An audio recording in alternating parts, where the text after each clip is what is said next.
Hi there, Mr. Sand. We're going to talk about polarity and intermolecular forces today. So, to get started, let's just define what polarity is.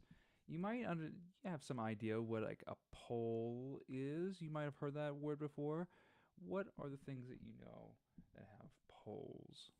Well, um, I guess like the Earth has a north pole and a south pole.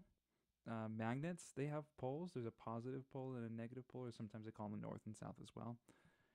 Poles are just opposites. So if you have, let's just give you kind of like an example right here. Okay, you've got a bond between hydrogen and fluorine, right? That's a covalent bond. Okay, hydrogen is really eager to give up that electron, or I'm sorry, yeah, the electron, and fluorine is really eager to take the electron. Fluorine has a greater attraction towards that electron and it holds those electrons more. So in a bond, you might have thought that, okay, if electrons are in bonds and they're covalently bound, then they're equally sharing, but it's not that way. Some atoms really are the bullies and they take away the electrons almost all completely from the other atom. So in this case, I'm going to show you what that looks like. So here's the electron density around an atom. It looks almost like a light bulb. If you look at this, you've got hydrogen. Whoa, hydrogen, and there it shows over here it's shaded less. So there's less electron density over here, and the bigger it is, and the darker it is, that means there's more electron density. So fluorine is taking the electrons from hydrogen. They're still sharing, but they're definitely there's a there's a larger amount of electrons. There's a stronger pull from fluorine to grab those electrons, and hydrogen's barely holding on to electrons. So we can say that, right, there's this symbol right here. It looks like a little S almost. It's a delta. It means that there's a partial charge on here. There's a negative partial charge on fluorine. There's a positive partial charge on hydrogen. So if you ever see that, that's what it means. We won't really talk about that all that much in this class, though. I will show you this. This is interesting.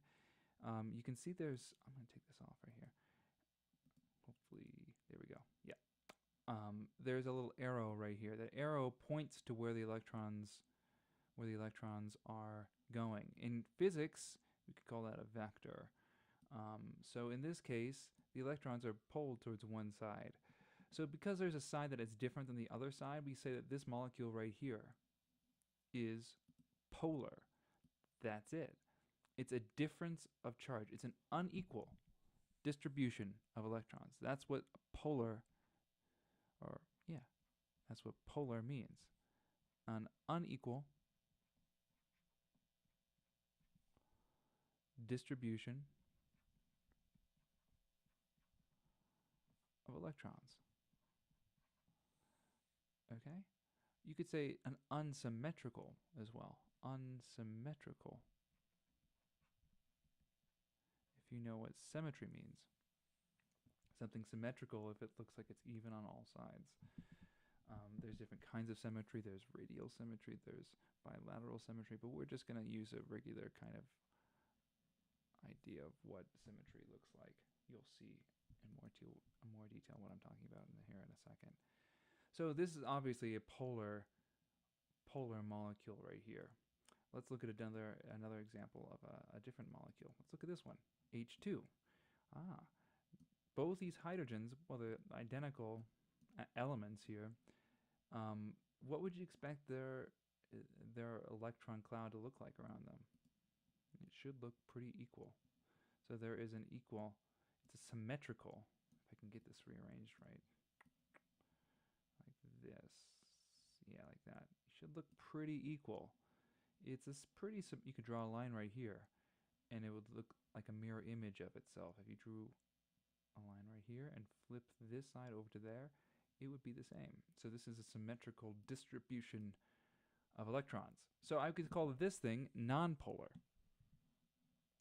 I could call it nonpolar. So I'm going to do that. Nonpolar. And I'll give a definition of that. An equal or symmetrical.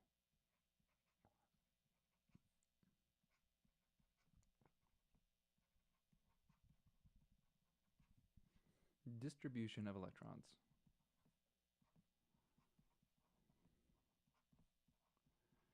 There we go. Okay.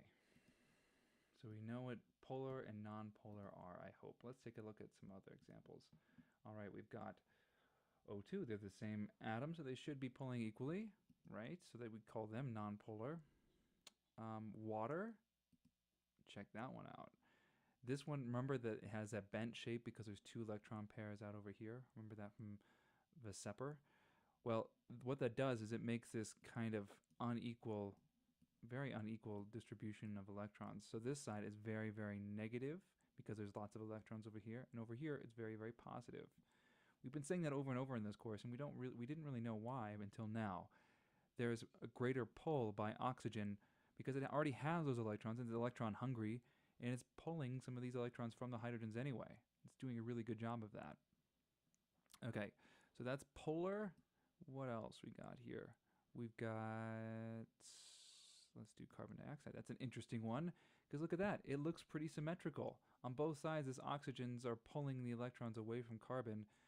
So it's actually a non-polar molecule, which is weird, but it's true. Okay, if you look at the bond dipoles, molecular dipole altogether,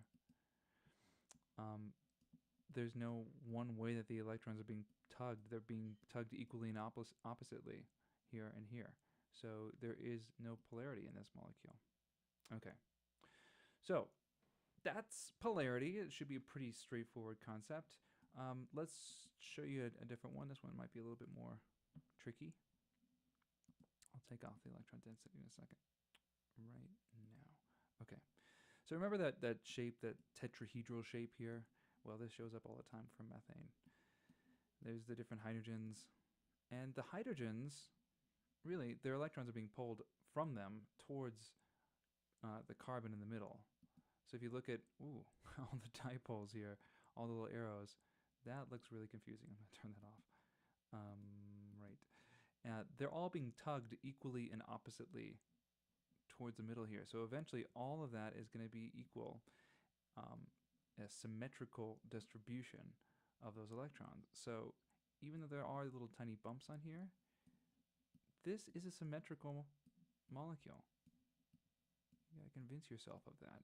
It's being pulled in equally and oppositely in all those directions. And so this is a non-polar molecule. It's weird, but it's true. But if you contrast that with this, where you've got the hydrogens being pulled in like this way, and then fluorine sticking off the end, that's not symmetrical, obviously. This is very, very, very electron hungry, and it'll pull the electrons away.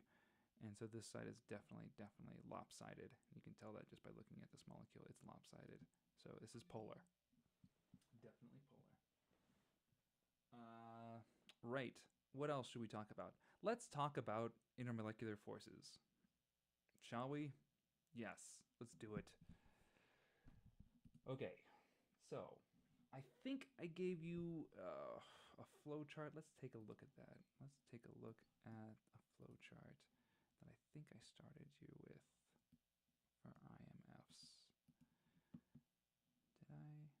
No, I didn't. Okay, well, there's a flow chart that determines if something is, determines what the intermolecular force is. So let's go through the flow chart. So first of all, you ask yourself, ask the molecule, are, or am, or what it would be, is, is this molecule